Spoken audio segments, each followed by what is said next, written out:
Welcome, friends, to the Gaijin Animation Appreciation Hour with your hosts Sig Bisley and Colt Mauser. Before we get started, please be sure to like this video and subscribe for more content just like this.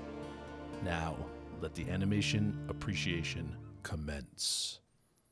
Today we'll be covering IRIA ZEIRAM the Animation, an OVA from 1994, 6 episodes, which serves as the prequel to the live-action film ZEIRAM, which actually came out a few years before in 1991.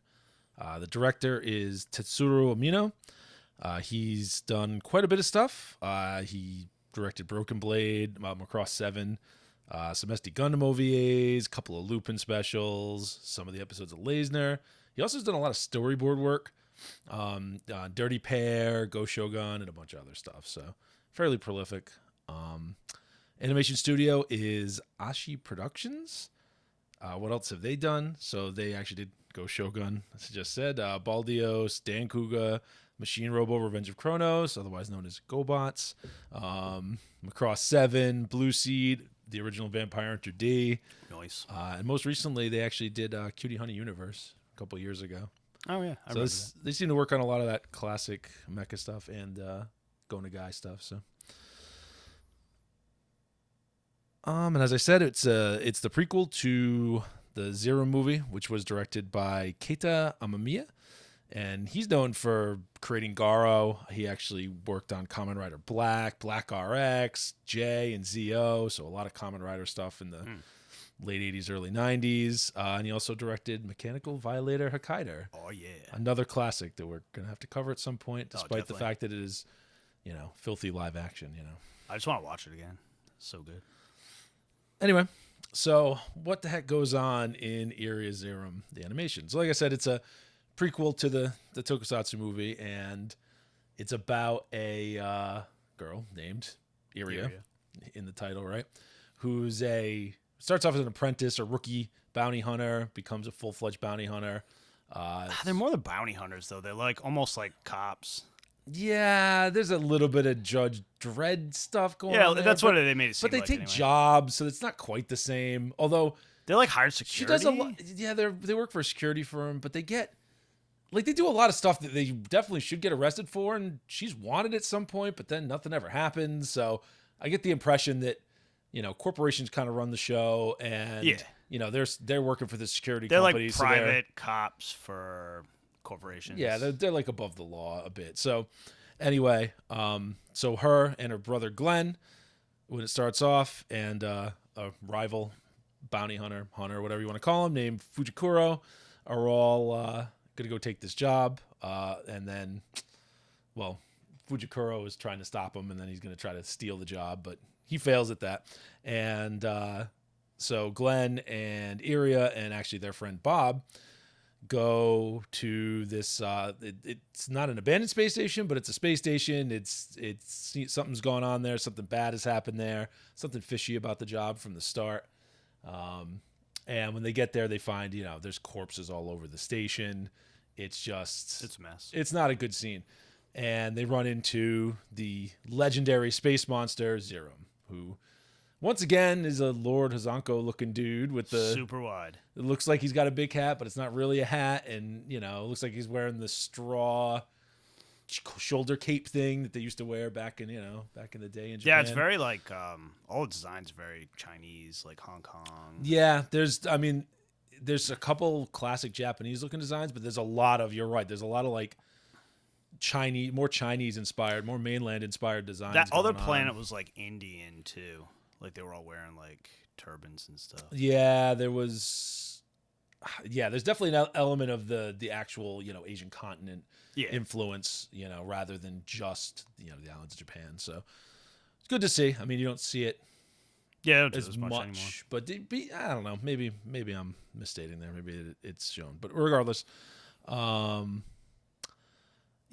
this unstoppable monster, her brother tries to fight it.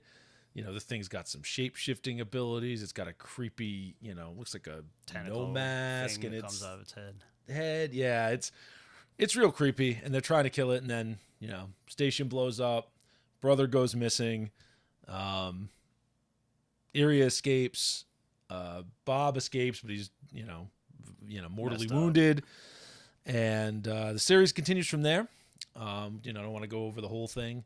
It is episodic. It's 6 episodes, but it's got a story in the background, so it all ties together in the end. And it's about Iria wandering around trying to figure out what the hell happened to her brother, what went on at that station, what's going on with this evil company, the Tepidai company.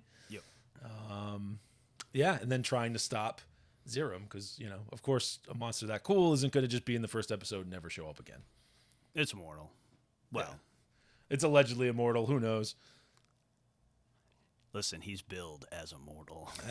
That is correct. They make a big deal out of it. So clear influences of both, Alien and The Thing. Oh yeah, definitely. Not as much of The Thing in this as there was in something like Exzel. Yeah, no, it's like way less than the body horror. It's definitely a little more Alien-like, where it's just one, unstoppable monster, but it spawns these sub monsters later that are just creepy looking, and those things look like they came out of The Thing, but they also look like tokusatsu monsters, which makes sense since it's based on a tokusatsu movie. Yeah, it does. Actually, it makes. I didn't really think of it about that way. Yeah, I mean, it looks kind of like we got stuff tracked you see in down that Garo movie. I never even thought about it. Yeah, I haven't seen it. Yeah, me neither. No, something to watch, I suppose. Anyway, what did you like about Iria? I actually liked it a lot more than I thought I was. This is like the first one we've done that I haven't seen it previously, so it was like all brand new. But the writing was way better than it should have been. Like it was a very good, just stock, like well-paced, like really well put together story. It was an absolute clinic in how to write like a badass female character without making her a like annoying Mary Sue that like can't make any mistakes. She screws stuff up all the time. Like, I mean, it was gets her ass kicked all the time. That but still character keeps grinding. There was nothing clearly, feminine about that character. Like the character itself is feminine, of course, but like that character could have been written for either gender. Like, it was great. I mean? The character arc and the way she reacts to things, it's not not at all particularly masculine or feminine. It's just kind of that more generic shonen. It was just good, trope.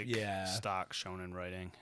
I don't know, it made it way better. Shonen, I liked it. seinen, whatever. Mm-hmm. But it's I'd have to agree with that. I mean, it's not the most complicated thing in the world. It's pretty simple, but it's well executed, and it's got some great designs. The world building's very I like cool. the universe actually, like kind of more than anything. It was like it's got that feel of Outlaw Star, and I really wish you could see more of that. You don't see that often enough. You could definitely see stuff like the Outlaw Star ripped off of that. Yeah, that whole space western mixed with some of the Chinese influence. Everyone has capes, no matter what. Yeah, there's lots of shoulder pads and capes. Capes. I think that's just a '90s thing. You like can't get away from it. It's super funny. For sure. Yeah, I mean, it's good. I mean, again, the plot is not the most complicated thing in the world. It's got, your standard evil corporation doing evil corporation things. It's not where you can guess what's going to happen, like, immediately, though. I mean, It was actually interesting. Like, we hammered out 6 episodes in an afternoon. I was never bored. Like, good pacing. I thought there might be some slow episodes in the middle, but they wasn't bad at all. Like, there was enough action every episode to carry it. Yeah. And like I said, the designs were good. I like the crazy umbrella things they had on they had most all of the these vehicles. Like weird glider. Yeah, it was like some kind of weird drive system that was just like a weird old Chinese umbrella. That was on top of everything. Like parasols everywhere. And all the like the tanks, like all the barrels, look like they were bamboo, and all they had these big bulky guns that looked like they were made out of wood, but they shot lasers. Like it was just a very odd mix of stuff. It was an interesting bunch of design choices. A lot of stuff just looked like it was old, which was pretty cool. Yeah, it was kind of an interesting design choice. I liked it. It really didn't have any bearing on the story at all. Yeah. But the creature designs too were cool. I like those a lot. Oh yeah, definitely. Like I said, you could see the stock definitely tokusatsu, see the tokusatsu, the Kamen Rider, later Garo influence, right? There's no frog ovens, but what are you gonna do? I don't know. I saw a couple that could have been a frog oven stand-in. Was anything you disliked about it? Not particularly. There's nothing. I mean, I hate precocious children. Yeah, it's that was always the only tough. thing. I remember when I was editing the clips. I'm like, oh man, I'm gonna hate these kids. But like, it wasn't bad at all. They're not like too it was really bad. only one episode, and like, I mean, that one kid like pulled it out later and was really awesome. And then, I mean, you know what happens to the other one. Yeah, But, I mean, the kids are. They're They're not tough. like woven into the story like the one is, but like, you know, all the other annoying kids like get blown off after that one episode, so it really didn't drive me nuts. But other than that, I mean, I can't really think of anything. I mean, what's his face? What was his name? Fujikuro. Yeah. He had a great character arc because he was a super dick at the beginning, and then he ends up being like a bro later on. Yeah. Well, he's still a pain in the ass. I mean, you know. Yeah, well, so it's good writing. that's in why that it was regard. good. Like, he didn't completely change his personality. He was just like the begrudging, like, you know, ally at the end. Yeah. So. Yeah, that was good. Yeah, I'd say the only thing I could complain about, and I don't think this is a complaint as much as it is an observation that you'd make probably in any sort of anime like this or any shonen, is, you know, there's some next level plot armor going on. You know, there's certainly some stuff that happens just for convenience I don't sake. even notice that stuff anymore though, because it's kind of ubiquitous. You like, expect it. This style, the stormtrooper tier shooting of enemies, like, you know, it's pretty bad. whereas the main character is, you know, super sniper, hitting everything, every shot. Like, you know, it's fine. It's what you would expect. Yep. But it wasn't like so bad where it's like, oh god, I can't, you know. No, again, it's one of those things where the execution and the characters and just the design work and everything, it's interesting enough that you don't care that the plot is. I mean, it's like an 80s movie, right? Like, do I really care? Like an 80s action movie. Do I care if the plot is simple? If it's entertaining, I don't care. I think it's and this kind was of very entertaining. I think it's kind of my new baseline for just like good stock writing, solid plot, like good characters, you know.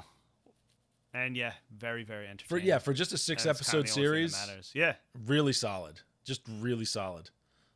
Yeah, I guess I could complain like I do about most of these things. You know, I wish I had some more.